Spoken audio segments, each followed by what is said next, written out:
Uy, nanapod lagi ka dre. Tanaw na pagka sa video. Amo ni sumpay sa kato ang part 1 na to. Kung saan pag table gamit ang MySQL sa nutshell. Sige. Patugtog sa ta. Okay, so yun, open naman nato ni. Balik ka dre. Ito dre. Nya nakita naman ninyo nga nasulod na ko sa Choico. Create. Mara na yung button. Create table.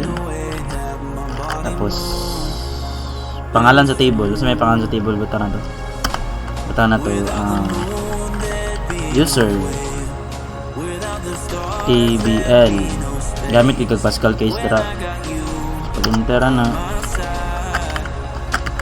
pinakaon na good, magbutang yun ng ID. Hindi na makalintan ng ID. For in short, butang na natin U. Stands for user. U. Tapos ID. Tapos next sana kay int. Butang na 11. Kadaran sa integer 11 naman gid siya. Tapos not null. Tapos auto increment. Tapos next hold shift tapos enter. Tapos you adjust kalimot kung gamay ang gamit niyo diri dapat gamay pud siya diri sa kay gamit man tag camel case which is magunang gamatoy nga dako na pud ang sunod nga letter sunod. U name stands for username. Sa username kay pangalan man siya, so variable or varchar na nun.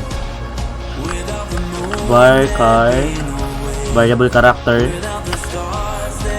Butang nyo dira 50 lang, taas na kayo ng pangalan. Tapos not null yapon. Center U address. Tapos varchar sana to 100. Tapos next, tapos i-primary key na to ning ID aning UID bato lang madara kay primary key tapos UID. Tapos ikalimot sa closing tag tapos enter terminator. Tapos pag enter ni mana so muna na set na siya. So saan mo pagkabalo nga makita na to or nisulod na kita sa atawang database. Show lang niyo na show tapos table.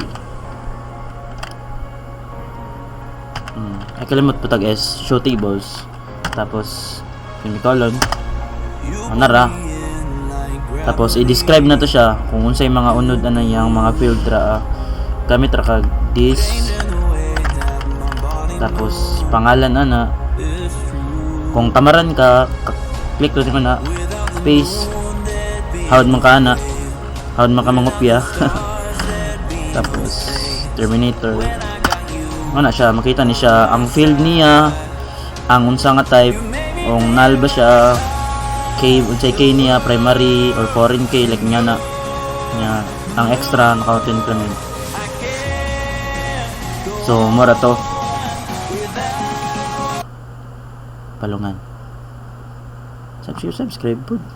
Tugtugan, be.